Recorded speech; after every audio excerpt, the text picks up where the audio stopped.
the temperature can plummet to minus 15 degrees centigrade. Winter is a lonely time in the Freedom Village. Many older villages have only fire and warmth for company during the long nights. Most of the young people have gone to Seoul, the capital, just over 44 kilometers to the south of the buffer zone. Seoul seems attractive today, but in 1950, all hell broke loose there. Just 5 years after the end of World War II, North and South Korea went to war.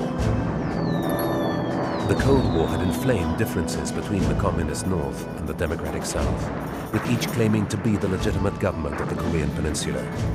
Without warning, the North invaded. During the next 3 years, 2 million people were killed, most of them civilians. North Koreans fled their homes in panic, and 10 million families were torn apart.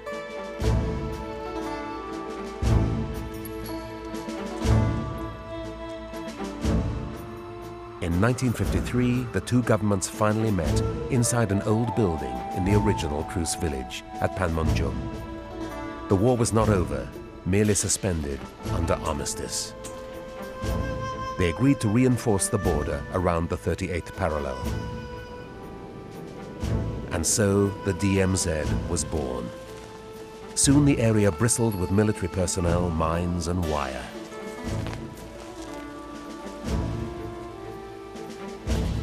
The animals and plants within suddenly became some of the most heavily protected in the world.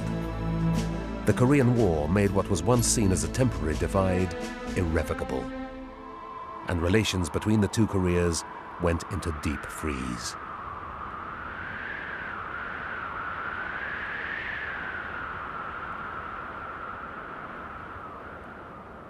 In other Cold War states, such as East Germany, the situation began to change.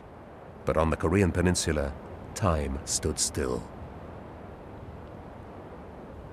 The people of Freedom Village struggled to preserve their way of life under strict curfew. Traditional skills like fish drying have sustained them through many bitter winters. By January, heavy snowfall cuts the village off completely. For the animals, life depends on death.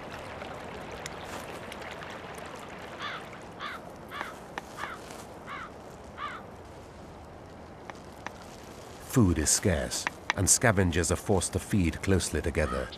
Magpies rub shoulders with their close kin, carrion crows.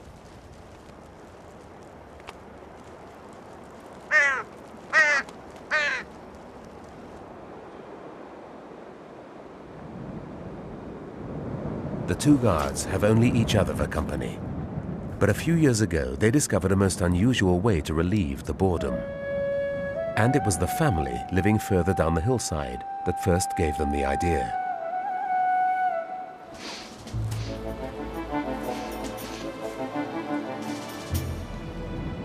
The guards realized that the DMZ animals also found winter very difficult. For the wild boars, the thick carpet of snow makes foraging for roots, bulbs, and tubers extremely difficult, in spite of their superb sense of smell.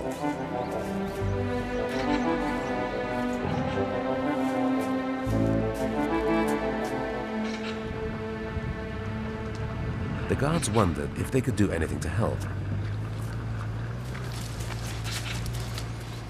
Boars can also hear extremely well, and the matriarch flees at the slightest sound of danger, even though it comes from the other side of the fence, and leads her family, or sounder, deeper into the oak and pine forest.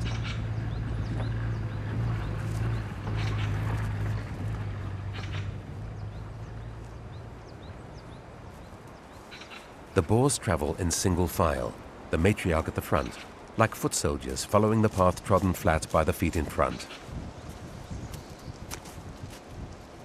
Female boars always live together.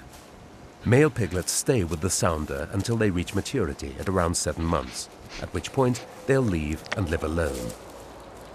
At this time of the year, late autumn and early winter, the males begin to gather close to female groups. The largest male in the area sharpens his impressive tusks against the branches of a bush. a signal to the other males that he is boss. The 4 enlarged canine teeth are much larger in the males than the females. During the rut, they become highly aggressive and dangerous, engaging in fearsome battles, impressive displays of their awesome strength.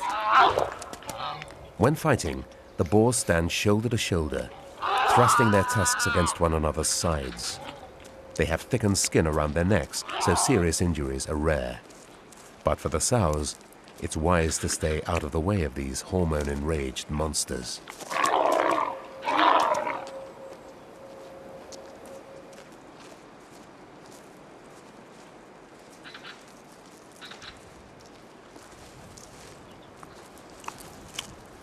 Staying with the sounder is no guarantee of safety. The scar on the matriarch's flank probably came from being trapped in discarded wire.